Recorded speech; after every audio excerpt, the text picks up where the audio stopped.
In this video guys, we are going to do a small review video on the all new BS-6 model Java Standard or the Java Classic. And believe me guys, this is one of the best looking retro motorcycles which we can find in the Indian market, and it also gives a good competition to the Royal Enfield. Now let's check out what all the features this bike actually has, and we will also find out this bike will be suitable for the Indian roads or not.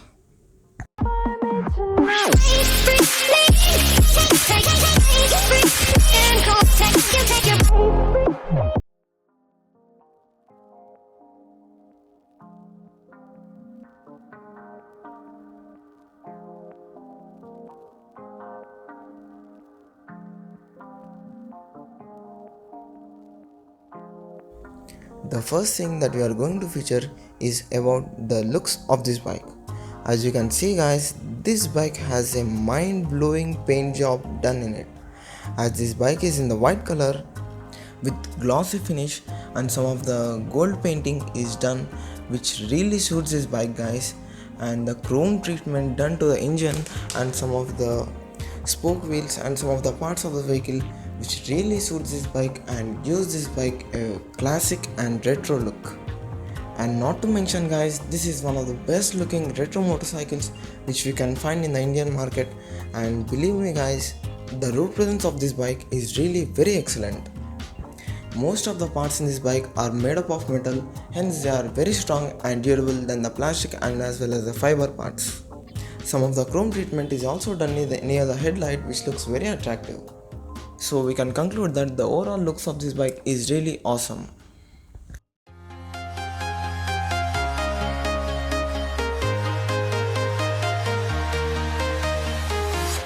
I'm walking alone, the streets are empty. The only thing I can see is my own silhouette. I'm getting stronger, step by step. Now we will be technically featuring about the specifications of the engine, and the main part of the bike is the engine. So the engine plays a key role in this bike.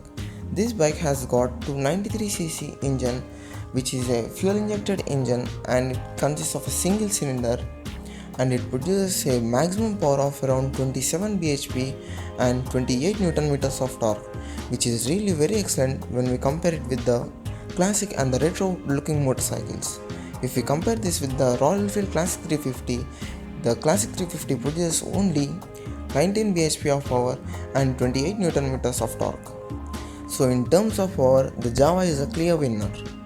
And also guys, I forgot to say that the Java has a liquid cooling system, whereas the Royal Enfield has a air cooled system. The liquid cooling is always better than the air cooled. And also guys, the Java consists of a twin exhaust pipes, which really increases the appearance of this bike. One drawback of this bike I felt is the tube tires this bike offers. Actually guys, the Java is a retro looking motorcycle, but if it would come with the tubeless tires, the performance of this bike would have much more increased.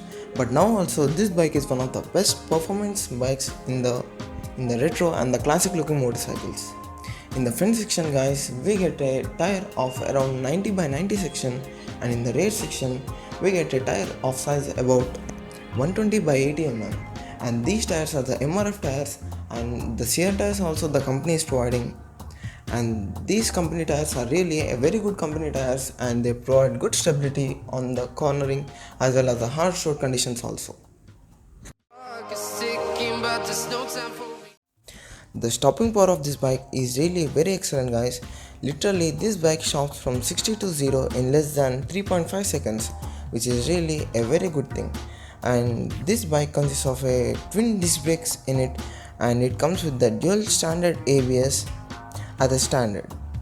The front disc size is about 280 mm and the rear disc size is about 240 mm, and we also get the two variants in this bike, that's the single channel ABS as well as a dual channel ABS. For the single channel ABS, we only get the single disc brake in the front section and a drum brake at the rear section. So we can better take the dual channel ABS because the braking power of the dual channel ABS is more when compared with the single channel. The suspension of this bike is really very comfortable guys, and it is similar to the Royal Enfield. This bike gets the telescopic forks in the front section which provide good comfort and good stability, and in the rear section we get a twin gas charged shocks which are on the smoother side and provides good stability and good comfort. On the harsh road conditions also, this bike's performance is very well. I've been flying from town to town. Now I will be featuring about the instrument cluster of this bike. If we look at the instrument cluster of this bike guys, it is really very compact and looks really very amazing with the gold paint treatment which is done on it. This really gives this bike a symbol of royalty. And also guys, this is very advanced. It shows all the information that nowadays bikes are providing with. It shows the speed of the vehicle, the odometer, the twin trip meters, the time, the low fuel indication, the low oil indication, the ABS light, and these are the maximum features that this bike offers, and they are the basic features and that all bikes are providing. So if we compare it with some of the retro looking bikes, these bike features are really decent enough. Now we will be featuring about the lights in this bike. We get the halogen headlight in the front section. In the look wise, it is really amazing guys, and it also increases the appearance of this bike with the chrome finishing which is done to it. But the practical use of the light is for good brightness and good visibility in the night time. This light has good brightness, but the thing is, if this light has more power, the more brightness this light can be produced.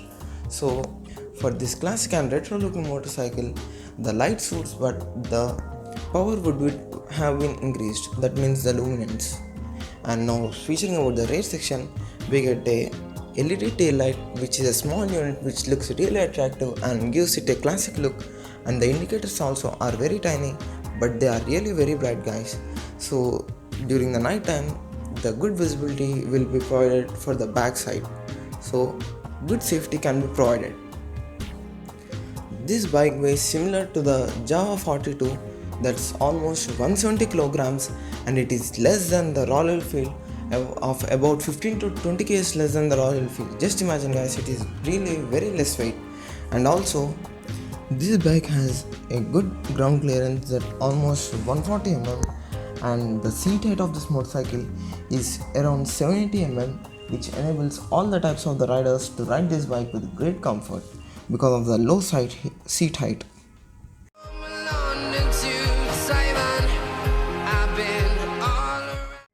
Now we will be featuring about the fuel tank capacity of this motorcycle.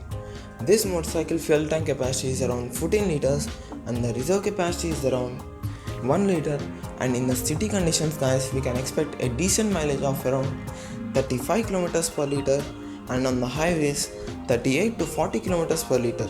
It is really a very good mileage when we compare the 300cc segment bikes. And also guys, the bike sounds really very good. Now we will be talking about the main point in this bike, that's none other than the cost of this bike. This bike costs around 1,63,000 for the single channel ABS bike and 1,84,000 for the dual channel ABS bike.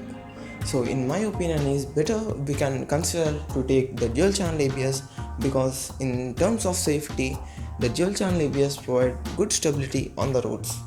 So the dual channel ABS is preferable, and it is really a very good deal guys, because this bike consists of all the features that nowadays retro looking bikes are provided with, and it consists of the advanced features also that maximum retro looking bikes doesn't provide. So in terms of safety also we can take this bike, in the terms of looks and in the terms of power, all this bike has, so we can easily take this bike.